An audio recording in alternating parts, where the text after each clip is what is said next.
दिक्कत नहीं है। मसला यार अरे मैं कहता शांत हो जाओ। बात सुनो।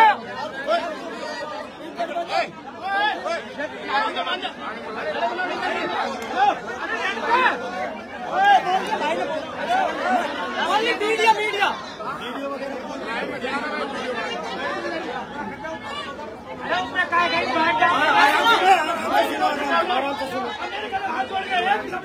आवाज इनकी आनी चाहिए। हाँ अच्छा ना बोलो खाटू श्याम की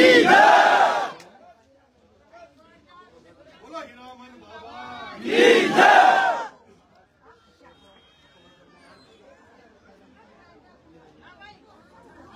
बोल बजरंगी बली की बोल सालासर महाराज की बोल महतूपुर महाराज की बोल सच्चे दरबार की।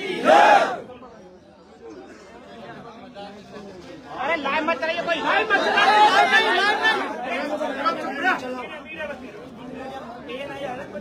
ये तो मीडिया वाला लाइव मत कराना, बस मीडिया ओके ओके।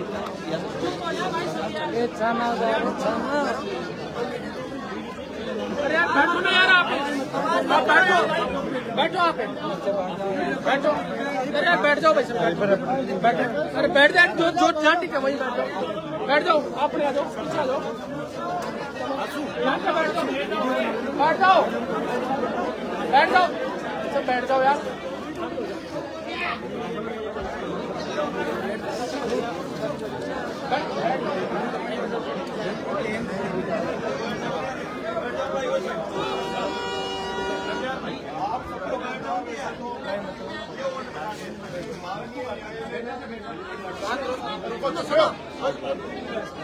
जमानत पर रिहा किया है।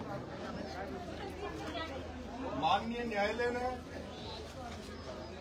मुझे अभी केस से मेरा निर्णय नहीं दिया, मुझे जमानत पर छोड़ा है।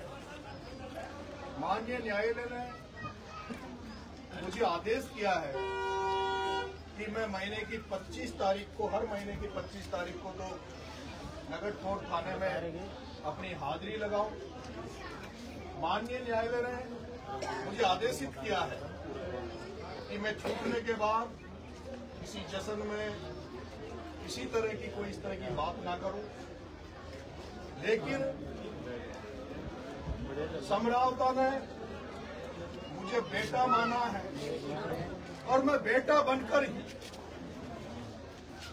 अपने परिवार में आया हूं और मरते दम तक, जब तक मेरी शरीर में जान है, जब तक इस गांव के प्रत्येक बुजुर्ग की, प्रत्येक माँ की, प्रत्येक भाई की, प्रत्येक बहन की बेटा बनकर, भाई बनकर, आपकी बुढ़ापे का जो बुजुर्ग है उनकी लाठी बनकर आपकी सेवा करने का प्रण लेने आपके बीच में आया हूं। आज के बाद इस समरावता गांव में हर परिवार का मैं बेटा हूं, भाई हूं।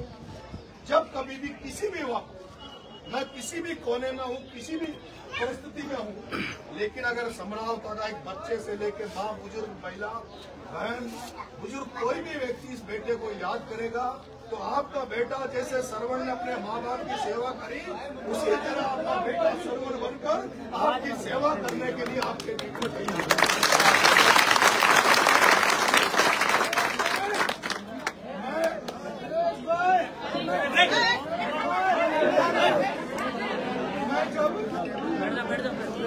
मैं जब आपके गाँव में आया तो इसी जगह पर मैं आपके बीच में बैठा, तो मैंने कहा था कि मैं एक ऐसे परिवार में पैदा हुआ हूँ, ऐसे खानदान में पैदा हुआ हूँ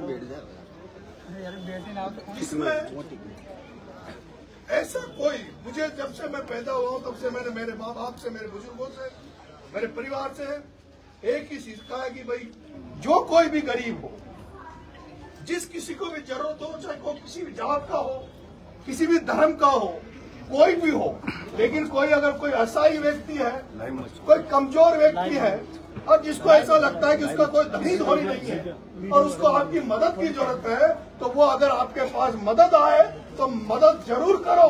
और अगर मदद नहीं कर पाओ तो मेरे माँ बाप ने मुझे ये जरूर सिखाया है कि अगर दरवाजे पे आप किसी की मदद नहीं भी कर पाओ तो कम से कम अपने दरवाजे से किसी को खाली हाथ, किसी को बिना पानी पिलाए, बिना खाना खिलाए, किसी को सम्मान देने ये बिना मत जाने देना।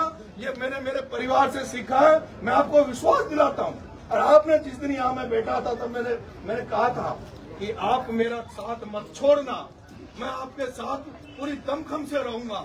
और जब मैंने ये कहा था तो मेरी वो जो ढोल की बजाती है यहाँ बहन, मैं नाम तो नहीं जानता, ये बहन थी, बहन चित्रा थी, बहुत सारे लोगों में पहली बार आपके यहाँ आया था, मैं नहीं जानता। लेकिन मेरी माँ बहनों ने मेरे से कहा था कि बेटा हम तेरे को छोड़ेंगे नहीं।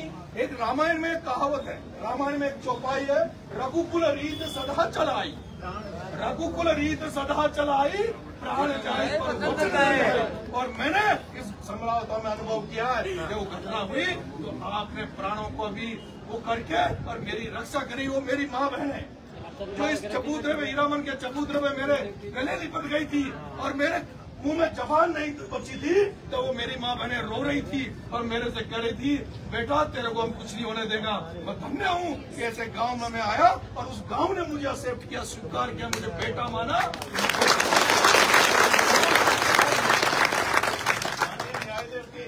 आदेश के कारण, माननीय न्यायालय के आदेश के कारण से मुझे दुख है इस बात का।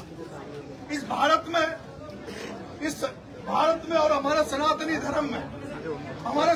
धर्म में, भारत में सिखाया गया है कि कोई व्यक्ति आपका स्वागत करे, सत्कार करे, कोई माला पहनाने आए, साफा पहनाने आए तो उसका माला और साफा जरूर लेना चाहिए। लेकिन मुझे दुख है, अभी जब मैं टॉक से यहाँ आया हूँ तो बहुत सारे लोग रोडों पे बेचारे मालाएं लेके खड़े थे, साफा लेके खड़े थे।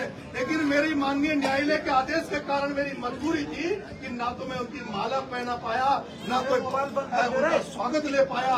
लेकिन मैं आपसे निवेदन करूंगा, आज मैं इन शब्दों के बेटा होने के नाते और कोई शब्द आज न्यायपालिका के कारण बोल नहीं पा रहा। मेरा ये मन है कि मेरा सबसे ये था कि भाई मैं उस मिट्टी को चूमूं जिस मिट्टी पे मेरा पुनर्जन्म हुआ। वो घटना आपके सामने थी, वो घटना कैसी थी, इसलिए मेरा फर्ज था कि मैं निकलते ही समझाता हूँ। उसके बाद मैं आज अभी देवनारायण भगवान जोधपुरिया के ठोक लगा के अपने बच्चों से, अपने परिवार से मिलूंगा और कल मैं बाबा खाटू श्याम के दरबार में जाऊंगा। क्योंकि मैंने जब जूते भी जब छोड़े थे तो मेरा यही था कि भाई बाबा खाटू श्याम हमारी कृपा कर दे, हारे का सहारा। इस हारे हुए नरेश को ये जो होपलेस हो चुका था उसको बाबा श्याम का आशीर्वाद मिले। लेकिन मुझे अब ऐसा लगता है कि बाबा खाटू श्याम ने छप्पर फाड़ कर हमें आशीर्वाद दिया है, कि उसी का आशीर्वाद है बाबा खाटू श्याम का, जिसने जो लोग जो चाहते थे उनको उनके ऊपर पानी फेरा। इस बेटे को, जैसे इस बेटे को अंदर गया वैसे ही उसी रूप में वापस से बाबा खाटू श्याम की कृपा थी कि जो वापस बाहर आया। बाबा खाटू श्याम के कल दर्शन करूंगा और उसके बाद में एक दिन के लिए नहीं, कुछ घंटों के लिए नहीं, मैं लंबे समय के लिए आपके गांव में रहूंगा। एक एक समस्या को दूर करने का प्रयास करूंगा और जहां कहीं भी मेरी जो क्षमताएं होगी, बस की होगी, उसको मैं पूरा करने का कर्म करूंगा आज से। लेकिन इस गांव का नरेश बेटा है, मैं आपकी बेटा बन के सेवा करूंगा। बहुत